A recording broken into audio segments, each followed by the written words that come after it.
आपके अपने चैनल सनातन दर्शन में सभी प्रिय श्रोताओं का, दर्शकों का हार्दिक अभिनंदन। सबसे पहले आप सभी को परिवार सहित अंग्रेजी वर्ष की हार्दिक शुभकामनाएं। आइए आज जो है सिंह राशि के लिए 2024 कैसा रहेगा, इसकी चर्चा करने का प्रयास करते हैं। इसमें हम ग्रहों के अनुसार विचार करने के उपरांत जो निश्चय पर पहुँचते हैं उस बारे में आपको बताएंगे। हमें वर्ष में क्या सावधानी करनी चाहिए जिससे ग्रहों का कुप्रभाव हम पर न पड़े, उसकी चर्चा भी होगी। देखिए, सिंह राशि जो है वह एक बड़ी प्रभावशाली राशि है जिसके स्वामी सूर्य होते हैं।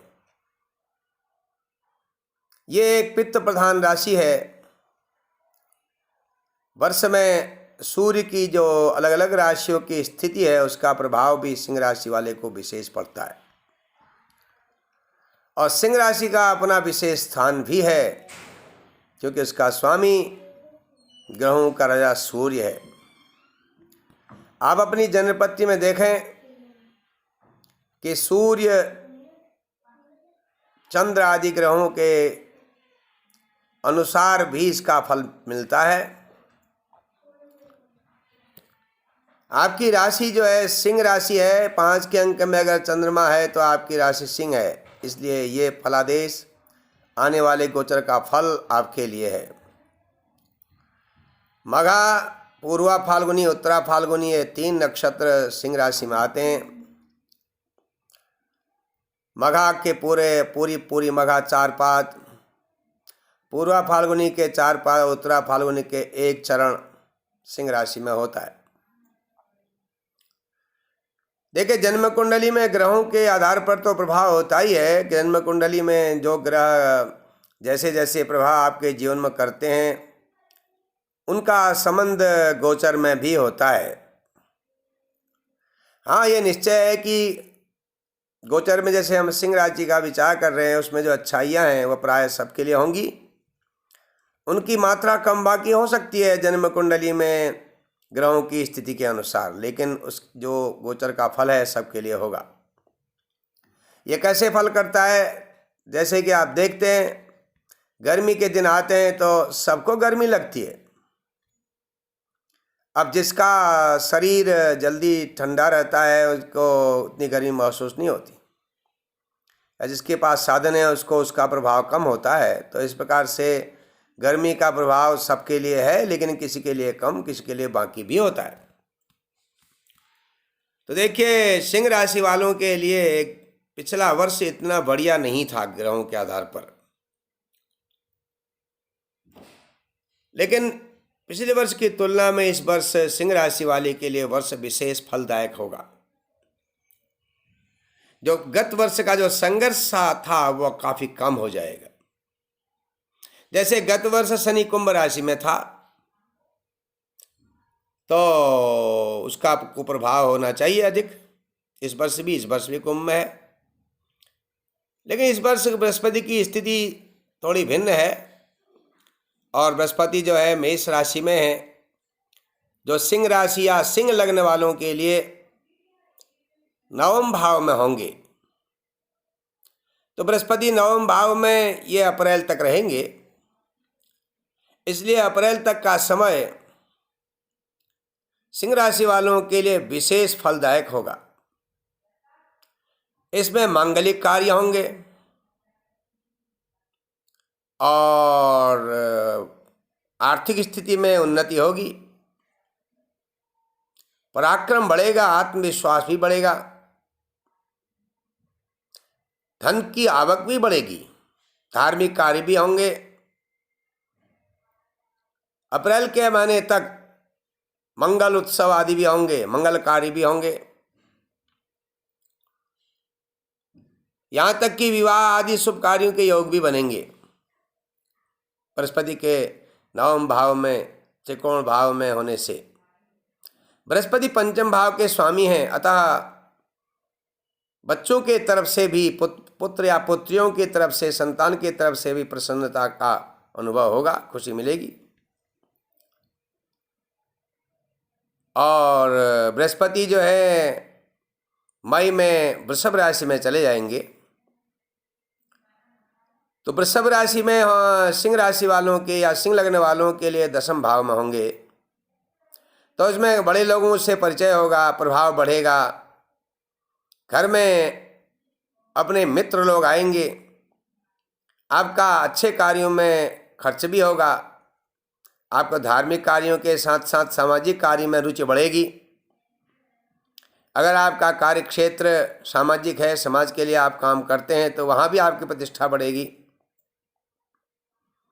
और पदोन्नति होगी। ये रोजगार स्थान में, कर्म स्थान में बृहस्पति होंगे तो आपका नाम भी होगा। तो अलग अलग क्षेत्र में जिन लोगों के जैसे जैसे कार्य हैं उसके आधार पर इसमें प्रगति जरूर होगी।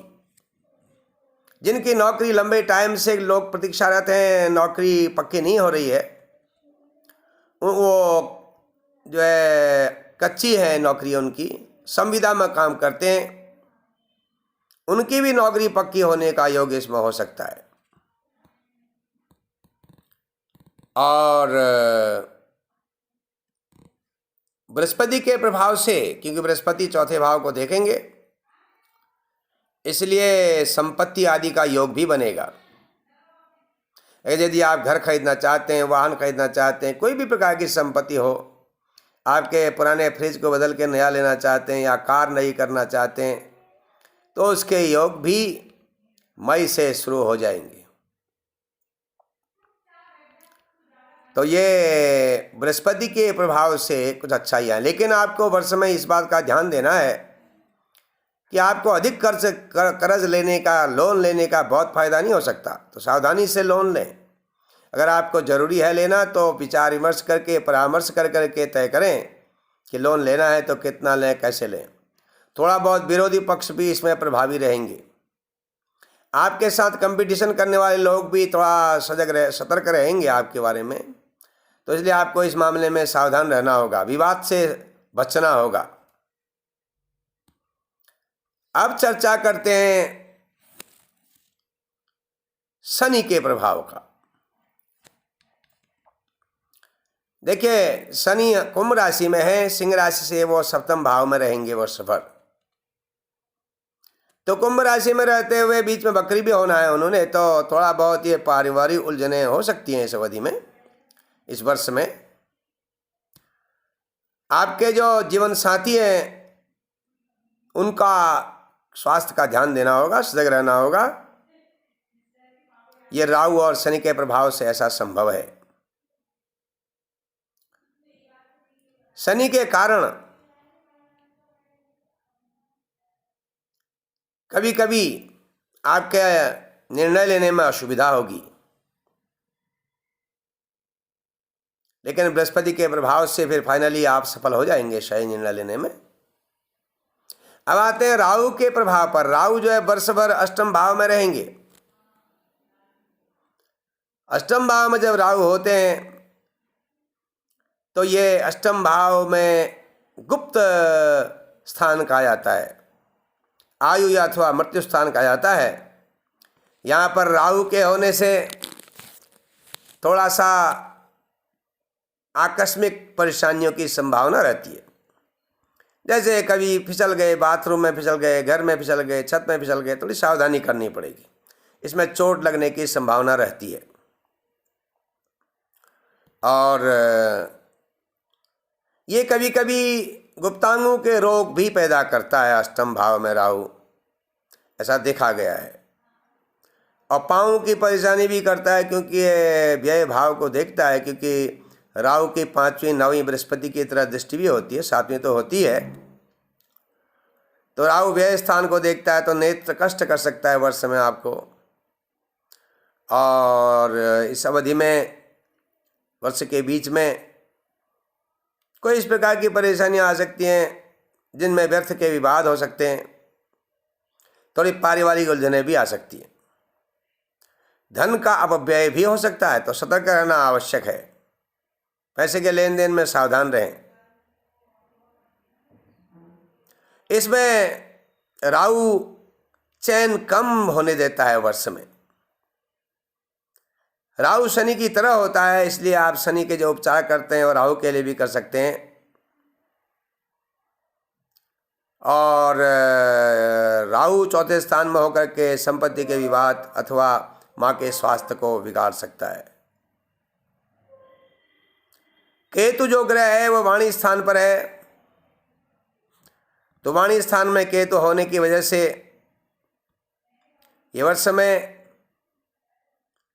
आपको कहीं आपके कुछ बातों से बात बिगड़ सकती है, विवाद हो सकता है, इसलिए अपनी वाणी में संयम रखना जरूरी होगा। ये कौटुंबिक उलझनें भी पैदा करता है, परिवार के लोगों से भी वैचारिक भिन्नताएं हो सकती हैं, घर घर में ही विवाद हो सकता है। इसके लिए थोड़ा सा सावधानी की आवश्यकता होगी। अगर आप सतर्क रहेंगे तो ये संभावना कम हो जाएगी।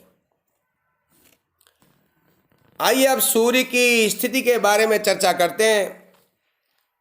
सूर्य जो है 15 जनवरी तक धनु राशि में रहेंगे, पंचम भाव में, सिंह लग्न अथवा सिंह राशि वालों के लिए।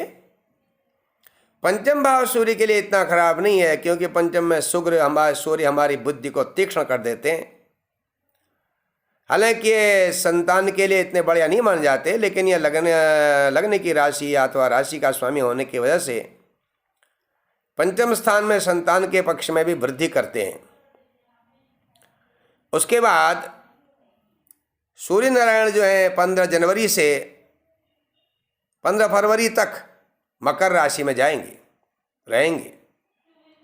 ये सिंह लग्न वालों के लिए या सिंह राशि वालों के लिए छठा भाव में भाव होगा सूर्य का।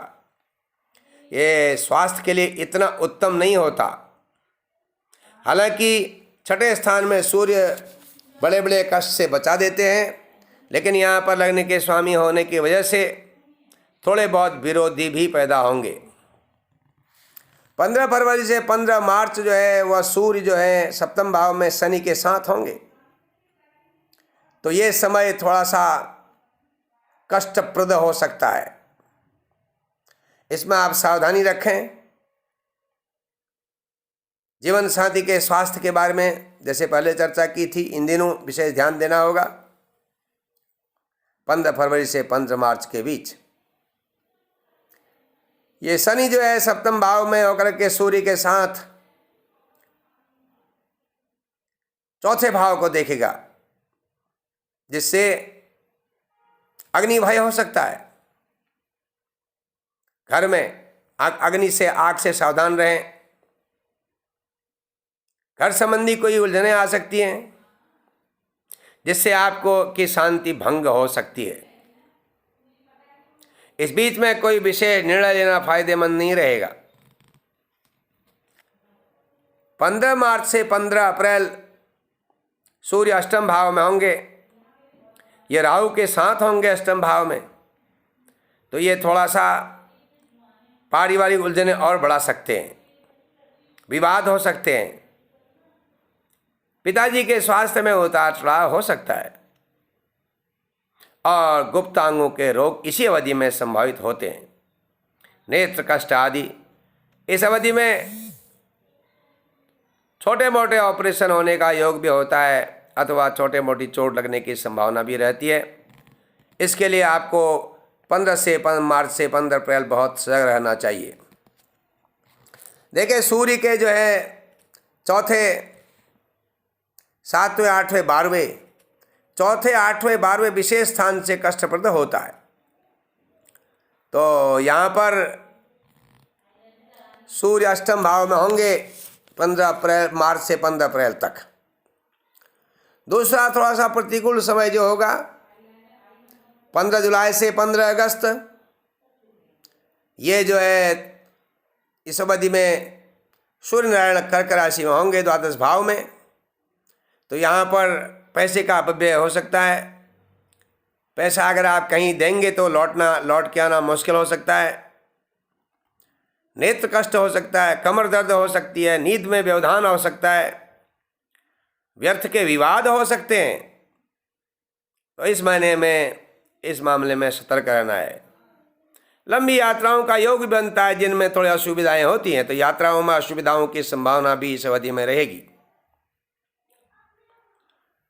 उसके बाद 16 नवंबर से 16 दिसंबर का समय जो है वो थोड़ा सा खराब मान जाता है, लेकिन बृहस्पति की पूर्ण दृष्टि उसमें चौथे भाव में होने से उसका प्रभाव आपके लिए नहीं के बराबर होगा।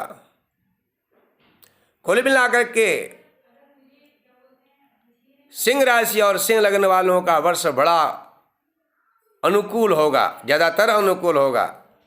यद्यपि राहु पूरे वर्ष अष्टम भाव में रहेगा और शनि सप्तम भाव में होंगे, इनके कुप्रभाव से थोड़ा बहुत स्वास्थ्य का और पारिवारिक समस्याओं के लिए सतर्क रहना होगा। सिंह राशि वालों के लिए, सिंह लग्न वालों के लिए ये ध्यान देना होगा कि कोई भी निर्णय लेने से पहले विचार विमर्श कर लें, उससे आपको बहुत सारी समस्याओं का समाधान हो जाएगा। अर्धकायम महावीर्यम चंद्रादित्य विमर्दनम सिंह का गर्भ संभूतम तम राहुम प्रणमाम्यहम। इस मंत्र का पाठ करने से राहु का कुप्रभाव नष्ट हो जाएगा। नीलांजन समाभासम रविपुत्रम यमाग्रजम छाया मार्तंड संभूतम तम नमामि शनिश्चरम। इसको पढ़ने से भी शनि का कुप्रभाव कम हो जाएगा। देखिए, ये कुछ बिंदुओं को लेकर के हमने वर्ष का फल करने का प्रयास किया। आशा है आपको इससे कुछ लाभ होगा। अगर आपको इससे कुछ लाभ होता है तो हमारी बड़ी प्रसन्नता होगी। आप सभी के लिए नए वर्ष की पुनः शुभकामनाओं के साथ हर हर महादेव।